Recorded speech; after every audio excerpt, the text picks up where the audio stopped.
that kind of gaslighting sticks with you, where you question yourself and it affects you in your everyday life.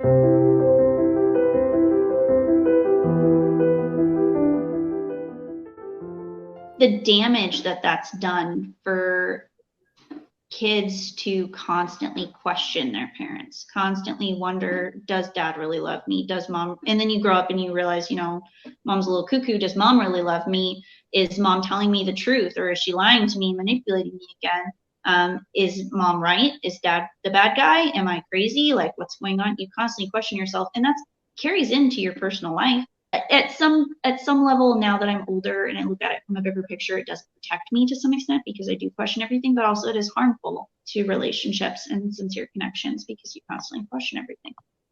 Absolutely. Thank you for saying that. Like, that is to me, the most harmful, one of the most harmful effects, because I feel like I can't trust myself. I can't trust myself to know if I could trust other people, because my own mom turned out to be honestly a stranger to me. Like, I don't know what she's capable of. I think it's one of the worst things you can do to manipulate your child to hate their other parent, because when they learn later on, it's that you can never get back to how you naturally would have seen your parent, how that relationship naturally would have played out. Because I had the earliest years, my dad was awesome. I put him on a pedestal. He was awesome, best friend.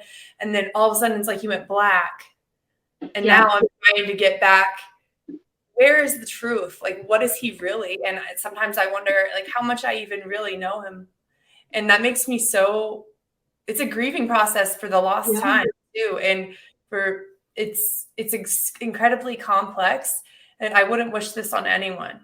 No. And it's so many different sides of the guilt, and you were a kid, so what could you have done? But also you feel guilty for not seeing it or not figuring it out sooner, or what could I have done differently, or maybe I should have listened, or maybe I shouldn't have listened. Like, there's no real, you constantly question everything all the time, and the damage is so deep, and it affects so many different parts of your life in relationships. Absolutely. And I don't know, but when I figured it out, it was like a huge betrayal. Like, I was having panic attacks all day, every day for a good month there. It's a silly example maybe, but last year I was getting my lunch ready and I was making this little salad on the plate, and I'm like, oh my God, I called my husband. There's an inchworm. Oh my God, there's a tiny little green inchworm right there on my plate. And he comes over to look at it, and it's gone. He's like, okay, Maddie, okay. What? In the next 10 minutes, what happened is I ate my salad, and by the time I was done eating, I had actually convinced myself there was no inchworm. Like, literally, I believed, wow, I'm going freaking crazy because I just saw what I thought was an inchworm in my salad. And then a few minutes later, there it is on the table. I see the inchworm, and I start screaming. I'm like, Zach, it's there. I knew the inchworm was there. It's there. It's there. It's there. And that's how I feel.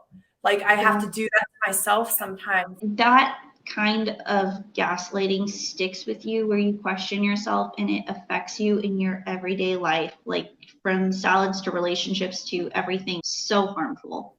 And that is something that it needs to be screened for. I relate on the same level of the gaslighting, because my mom was not that severe, but she refuses to acknowledge things that I remember very vividly.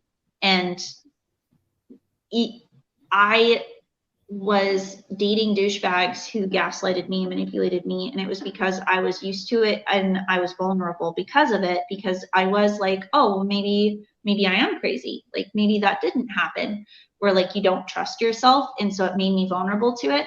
And it's taken a long time to kind of put my foot down, and still I question myself, but I fight a lot harder now. So if I am crazy, I'm going to be a strong crazy, because I'm going to put my foot down about it. But like, my husband did that the other day. We were on the phone while I was driving home, and the phone made a noise. And I was like, will you turn that down? Like, that noise is really loud. He's like, there's no noise. And I'm like, I heard a noise. Like, it was loud and it hurt my ears. And he's like, there's no noise. Like, I don't know what you're talking about. I'm like, okay, well, maybe it just happened on my end, but I heard a noise. He's like, well, there's no noise. And I'm like, no, you know what? We're not going to do this. And I hung up on him. I was pissed.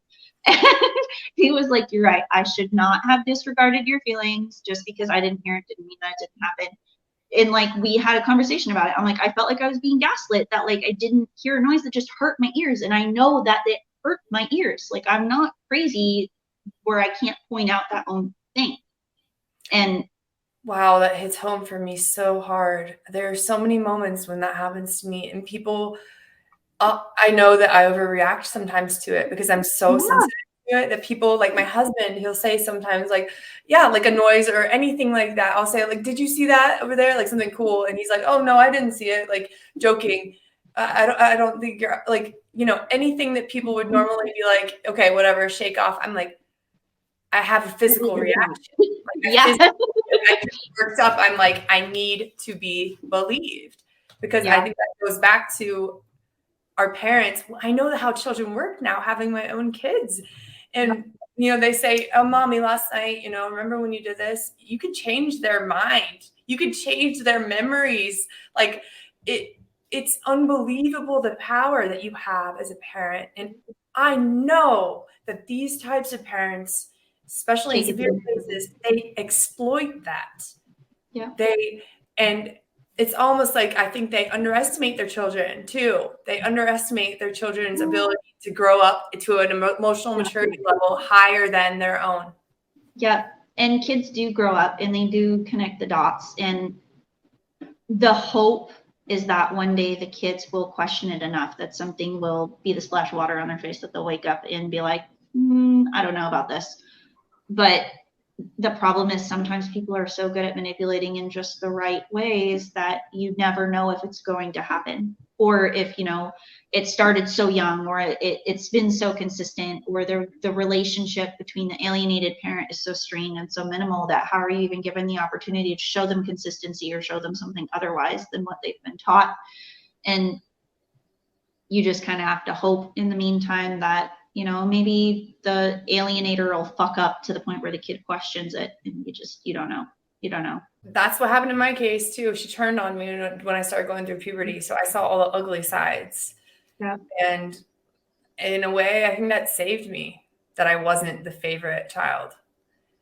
But still, like, you started to put it together, or you started to have her turn on you in your teen years. And I butted heads with my mom a lot in my teen years. That was really like me starting to like, my mom's not 100%, but still, like, we're both almost 30, and like we still are just now like, hey, this is a thing. It takes so long to put it together, and hopefully there'll be enough information out there that more people will talk about it and it'll be talked about, because this is mental health issues. This is something that kids have gone through trauma. This is something that's going to affect them for the remainder of their lives. You and I are always going to second guess ourselves. We're always going to question things. We're always going to feel like our relationship with our parents are not 100%, and it's going to affect our other relationships. That's trauma. That's something that's going to last for the rest of our lives. And that's something that needs to be acknowledged as a mental health issue, and it needs to be credited as such. I absolutely agree. I think that's the best way to go about it, is to get it as a diagnosable condition. Yeah.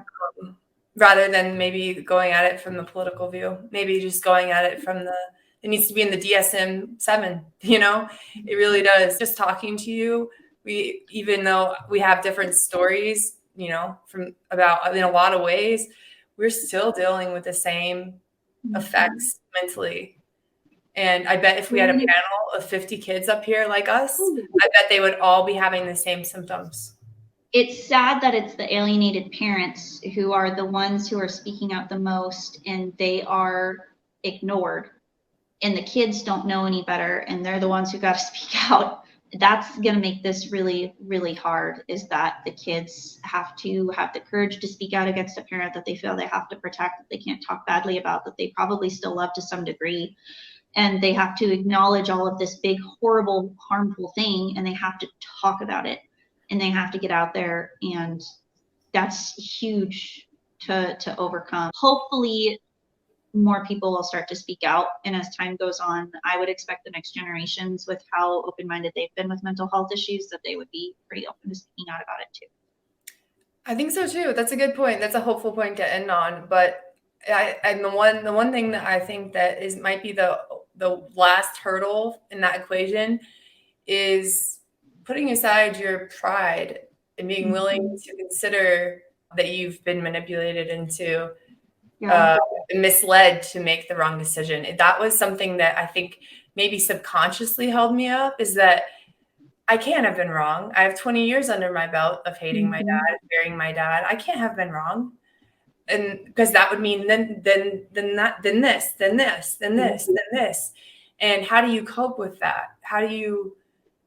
Yeah, it's almost better to keep your head in the sand, because there's so much that you can't even question it. But also, as stressful and as overwhelming as it is, there's also a whole new world out there once you do see the light and once you do wake up from it, that, you know, it's not too late to rebuild that relationship. It's not too late to reconnect. It's not too late to have those parent-child moments. Like I was 17 and I went to Disneyland with my dad, and I might as well have been 10 again. Like it did not matter. It was, we went to Disneyland. I think it's important that people realize that it's scary, but working on yourself in any form is going to be scary. It's still worth it. But again, people have to decide it's worth it for them, and they got to come to that on their own. Yeah. Well, I think just getting the term out there is important, to have that term out there. If they want to change the term, but it needs to be something that resonates with the adults and the children and the teenagers who are going through this. And if how can people say they have depression and need help with depression if they can't even put the name depression to it or know what the symptoms of depression are? If you go to the doctor and, you know, they have a whole depression screening where it's, you know, you answer these questions, and if you score so much, you have depression, you need to work on that. They don't have that for parental alienation, but yet there's all these articles out there, all these, you know, people who've gone through these similar things that needs to be on paper on a test that we can measure. Absolutely.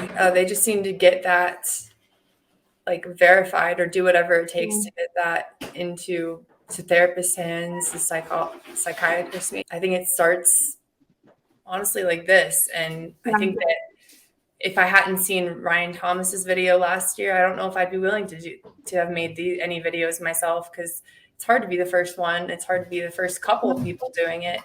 But my next thing is, I would love for you to come on with a couple of us, like a panel, and we can answer specific questions and see if there are any patterns we notice maybe. Yeah, absolutely. Yeah, I think that could be really interesting, and to see like, oh my God, they all use this one technique. Or because sometimes I've read things like, you know, they take the kid out of school and put them in a new school, check mark, like really specific things. And I'm wondering, you know, they had Google back then. Like, did they have a website where all these people went to and like do this? Yeah. There is a pattern enough for people to say that it is parental alienation when you do XYZ. There are patterns out there, and enough people have them. We need it on paper where it can be statistics. We need somebody who can sit down and be like, no, like this is what this is. And if we do it on social media, hopefully it'll get out there to the people who can put it into statistics, who can put it into hey, this is a peer-reviewed paper of, hey, all these people went through this thing in different situations, but they all had the same issues.